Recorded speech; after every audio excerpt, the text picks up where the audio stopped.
Nais po namin magpasalamat sa ANC para sa video ng eulogy ni Jaja Padilla.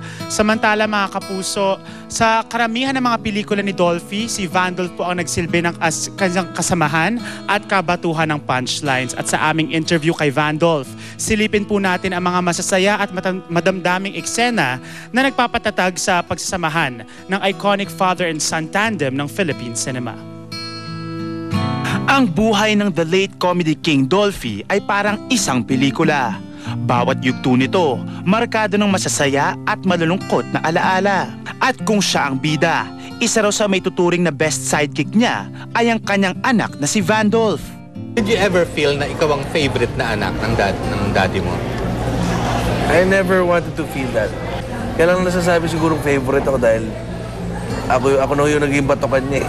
Naging panchito. Malambing na ako dito. Paano mo i-describe yung klase ng pagmamahal na yun ng isang ama sa isang anak na katulad mo? Unconditional? Unconditional. Parang hindi undescribable. Sa pagpapatuloy ng Pidol Records, bilangin natin ang mga nakakaantig na eksena sa buhay ni Pidol bilang ama sa mata ni Vandolph. Number 3. Kung ang buhay ng daddy mo ay isang pelikula, anong mga paborito mong eksena? How he executes comedy. Perfect. Oh, the timing and Timing, the reaction, kahit pa ulit-ulit yung joke. Every time he delivers it, tatawa ka pa rin. Natatawa ka, the same time, natututo ako. Inubuha ko yung agar pala. Pangalawa sa listahan ay ang mga tagpong nagpakita sa pagiging thoughtful ni Pidol bilang ama. Napaka-sweet ng daddy mo sa'yo. Natatanda ko pa, pag may taping noon ng Pintados, kasi Sabado ang taping nyo noon, pag Sabado dapat nagkikita kayo, sa halip na ikaw yung pumunta, ikaw yung pinupuntahan niya sa taping. So ganun kayo talaga ka-close ng daddy mo. I was so blessed na mula sa sitwasyong gano'n, siguro yung tatay ko ba may bisita sa akin. Oo, may dalang pagkain. Dalang pagkain. Lagi ako may pasalubong. Sabi ko ng toys. Lagi ko kumakain sa labas. Bonding lang. Pure bonding. At ang number 1, ang trahedyang bumago sa buhay ni Vandolph. Ang car accident na kanyang sinapit noong 2001 kung saan bumangga ang kanyang minamanehong kotse sa isang van along Pangasinan. Bunsod ng aksidente, na comatose naman si Vandolph sa loob ng isang buwan. Nung na-aksidente ka, ano ang ginawa niya at ano rin ang ginawa mo? Well, nung na-aksidente po ako nung first time sa yung Grabe. Yeah, yung Grabe. And lahat po ng nurse, lahat po ng doktor ko before, sabi sa akin na, alam mo ba, daddy mo, laging umiyak sa amin. Nasabi lang, buhayin yung anak ko. Buhayin yung po anak ko, kahit na mangyari, buhayin yung anak ko. Nung nasabi po sa akin yun, sobrang, hindi pa ako gano'ng kagaling nun. Pinuntahan ko talaga yung tatay ko. Inakap ko ng mahigpit na sobrang sinabi ko lang pa, salamat. I love you so much. Ano ang particular na talagang nakapagpapalungkot sa'yo, nakapagpapaluha sa'yo pag naaalala mo ang daddy mo? Sabi ko talaga eh. Everything about my dad, the Dolphy itself. Ang hirap tanggapin na sitwasyon pag naiisip yung mga bagay na gano'n. Papasmile na lang ako. Tatay ko talaga, napakabayat. Kahit kung bubuhayin man na ulit ng Panginoon, gusto ko tatay ko pa rin, si Dolphy.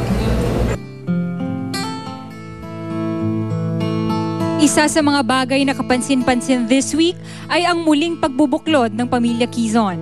Kahit na pumanaw na ang kanilang haligi, the comedy king lives on sa kanyang naiwang pamilya.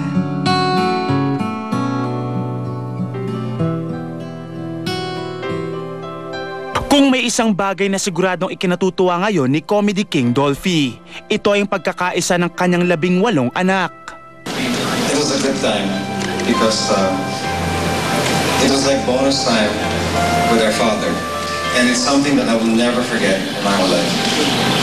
And I'm sure my siblings, Jaja, feel the same. It brought us together. It made us a family. Magkakapatid na magkaiba man ng ina, ay pinagbuklod ang pagmamahal para sa kanilang ama. Wala, kumbaga sa kon, 75% ako, pasado naman bilang ama. Dahil sa marami din akong atraso sa mga anak ko dahil madami sila eh.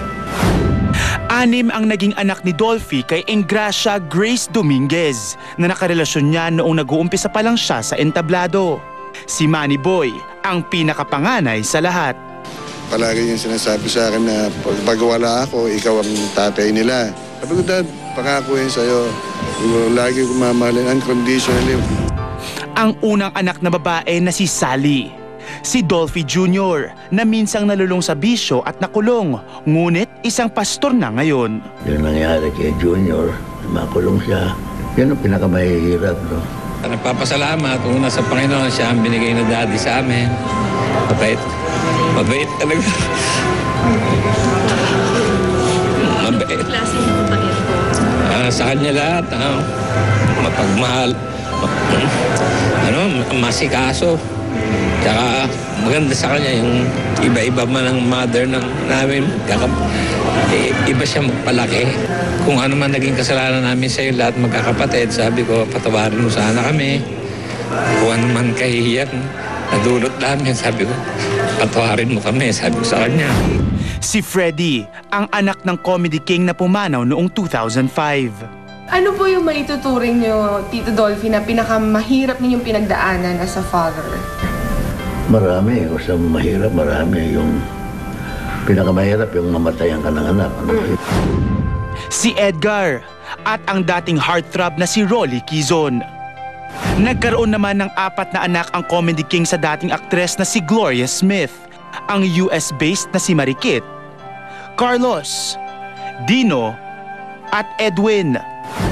Bunga din ng pagmamahal ni Dolphy kay Alice Smith, isang dating aktres na nakilala bilang Pamela Ponti, ang mga aktibo sa showbiz na sina Ronnie.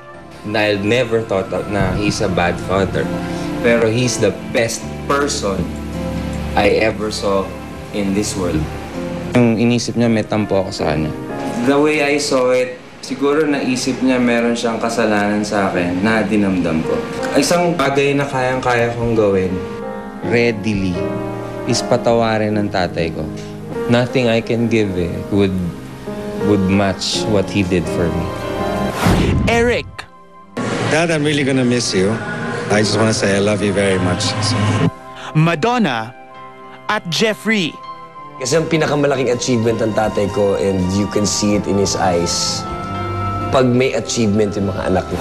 Nagbunga din ng isang anak ang relasyon ng Comedy King sa nurse na si Evangeline Tugalao, si Romel. Ang humigit 8 taong pagsasama ni Tito Dolphy at Alma Moreno ay binayaan naman ng isang Vandolph. Yung mangyari kay Vandolph na aksidente, talagang parusa talaga. Yeah. Hindi malang gagawin mo, lahat ng santo tinatawag mo talaga. Lahat ng pinagdaanan namin dalawa ng tatay ko, lahat ho yun, chine-cherish ko yun. Yep. So, hindi ko na kung kailangan i-elaborate kung ano yun. Pero the fact na I love my father so much. At para sa last great love ng Comedy King na si Jaja Padilla, 2 ang naging bunga. Ang adopted nilang si Nicole at ang youngest sa pamilya Quizon na si Zia. Hindi maitatanggi na ang biggest achievement sa buhay ng Comedy King ay ang kanyang pamilya.